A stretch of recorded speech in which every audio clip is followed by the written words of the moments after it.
پاکستان ان بدقسمت ترین ممالک میں سے ایک ہے جس کے ارباب اختیار نے ایک ایک کر کے اپنے تمام ادارے ایسے تباہ کیے کہ پورا ملک اب ایک معاشرتی کھنڈر معلوم ہوتا ہے۔ ایسا نہیں ہے کہ جب یہ ملک بنا تھا تو ہمیں اس طرح کی بربادی ورثے میں ملی تھی۔ انگریز ایک بدیسی حکمران اور استعماری قوت تھا۔ اس نے اپنے مفاد کے لیے بر صغیر پاک و ہند پر قبضے کے بعد پہلے اس کے تمام ادارے ایک ایک کر کے تباہ کیے اور پھر ان کے ملبے پر اپنے لیے ایسے نئے ادارے قائم کیے جو اس کی حکومت کے استحکام کے لیے ضروری تھے۔ میسور کی فتح اور 4 مئی 1799 کو ٹیپو سلطان کی شہادت کے بعد سے اس کا آغاز کر دیا گیا تھا، کیونکہ اب انگریز کو اندازہ ہو گیا تھا کہ ہندوستان پر قبضے کے راستے میں آخری رکاوٹ اس نے عبور کر لی ہے۔ اس پر زیادہ سنجیدگی سے کام 1834 سے شروع ہوا، جب لارڈ میکالے کو وائس رائے کی سپریم کونسل کی حیثیت سے ہندوستان بھیجا گیا۔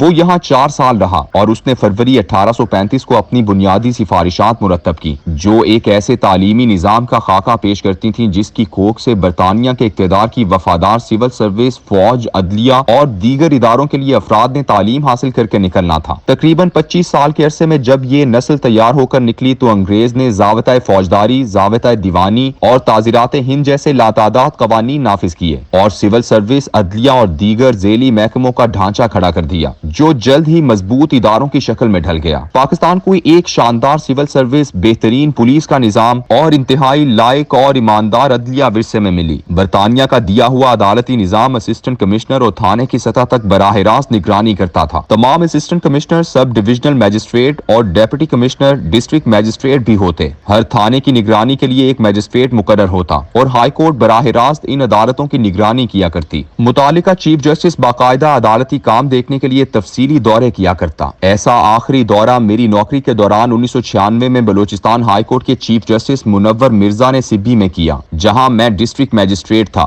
اسی دہائی میں یورپی فیشن اور 1973 کے آئین کی روح کو باہم یکجا کر کے دیکھتے ہوئے پاکستان کی سپریم کورٹ نے عدلیہ اور انتظامی میجسٹریٹی کے نظام کو علیحدہ کرنے کا فیصلہ کیا اور 1999 میں پرویز مشرف کے قائم کردہ ناظمین سسٹم نے پورے نظام کی 150 سالہ عمارت دھڑام سے گرا دی۔ مگر ہم نے اس سے بہت عرصہ پہلے ہی انگریز کے عطا کردہ عدالتی نظام کی جڑیں کھوکھلا کرنا شروع کر دی تھی۔ پاکستان کی اعلیٰ عدالتوں میں جج مقرر کرنے کے 3 طریقے تھے۔ وہ تجربہ کار افراد جو سول جج بھرتی ہوئے ہوتے اور پھر سیشن جج ہو کر اپنی پروموشن کے ذریعے ہائی کورٹ کے جج بن جاتے۔ سول سروس کے وہ افراد جو ڈیپٹی کمشنر اور ڈسٹرکٹ میجسٹریٹ کے عہدے پر ایک عرصہ گزارتے تو پھر انہیں اس بات کا حق انتخاب دیا جاتا کہ وہ اپنی سول سروس کی نوکری میں مزید وقت گزارنا چاہیں گے یا پھر عدلیہ کے پیشے کو اختیار کریں گے۔ یوں ایک کثیر تعداد ایسے لوگوں کی ہوتی جو ڈیپٹی کمشنر اور ڈسٹرکٹ میجسٹریٹ کا عرصہ گزار کر عدالتوں میں جج لگ جاتے۔ پاکستان کے لاتعداد ایسے جج جنہوں نے بہت نام کمایا وہ سول سروس سے آئے تھے، جیسے جسٹس ایم آر کیانی اور جسٹس حمود الرحمان۔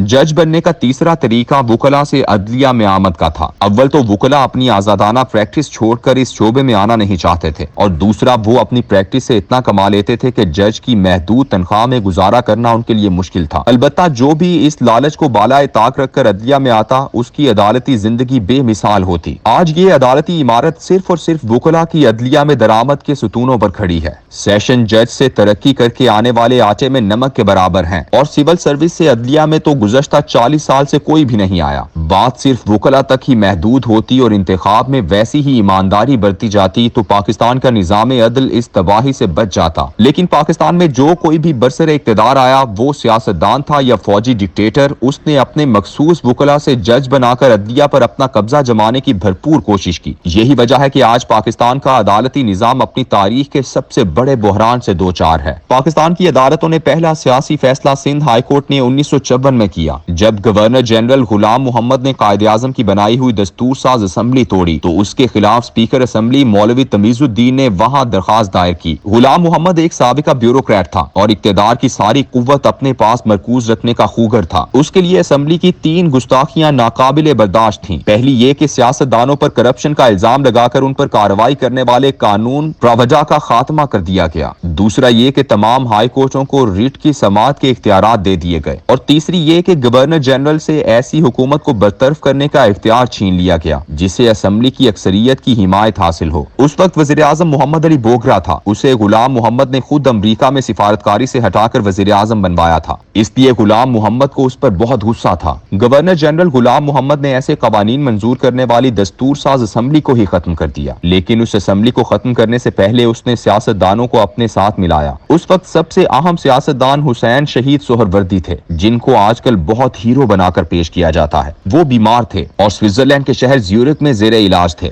غلام محمد نے مشہور اخبار نویس اور صحافی زید سلیحری کو اپنا خاص ایلچی بنا کر بھیجا، اور وہ سہروردی سے یہ بیان لینے میں کامیاب ہو گئے کہ موجودہ دستور ساز اسمبلی اپنی نمائندہ حیثیت کھو چکی ہے، اس لیے اسے توڑ کر نئے انتخاب کرائے جائیں۔ محمد علی بوگرا اور آرمی چیف ایوب خان امریکی دورے پر تھے، دونوں کو فوراً واپس بلایا گیا۔ کراچی کے ایئرپورٹ پر دو جرنیلوں نے محمد علی بوگرا کی بیوی کو دوسری گاڑی میں گھر جانے کے لیے کہا اور وزیر اعظم کو لے کر گورنر جنرل ہاؤس روانہ ہو گئے۔ اس عرصے میں ایئرپورٹ پر موجود ڈائریکٹر انٹیلیجنس اس پوری کارروائی کی براہ راست نگرانی کر رہا تھا۔ کارروائی کے دوران پورے شہر میں فوجی گشت کرتے رہے اور تمام سیاستدانوں کے گھروں کے ٹیلی فون کاٹ دیے گئے۔ اسپیکر اسمبلی مولوی تمیز الدین نے اسمبلی توڑنے کے خلاف سندھ ہائی کورٹ میں ریٹ دائر کر رکھی تھی اور سارا دن اسمبلی کی لائبریری میں بیٹھا رہا کہ کہیں باہر نکلنے پر اسے گرفتار نہ کر لیا جائے۔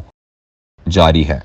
نوٹ: غوثیہ کالج مظفر گڑھ گزشتہ 12 سال سے یتیم اور نادار بچوں کو چوتھی سے ایم اے تک تعلیم فراہم کر رہا ہے۔ ان کے پرنسپل ڈاکٹر طارق صاحب سے رابطہ کر کے ان بچوں کی امداد کی جا سکتی ہے۔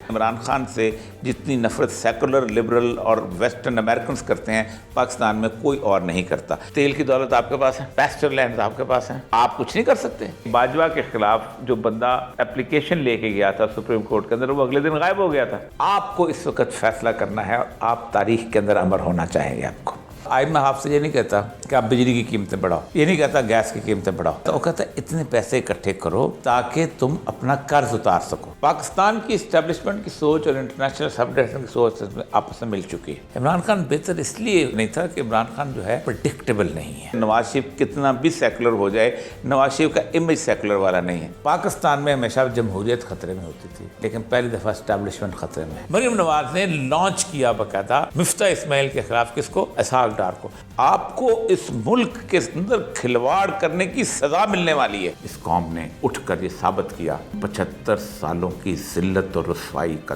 داغ دھونے نکلے۔ پاکستان کا حل پاکستان کی پولیٹیکل ایلیٹ اور اسٹیبلشمنٹ نہیں ہے۔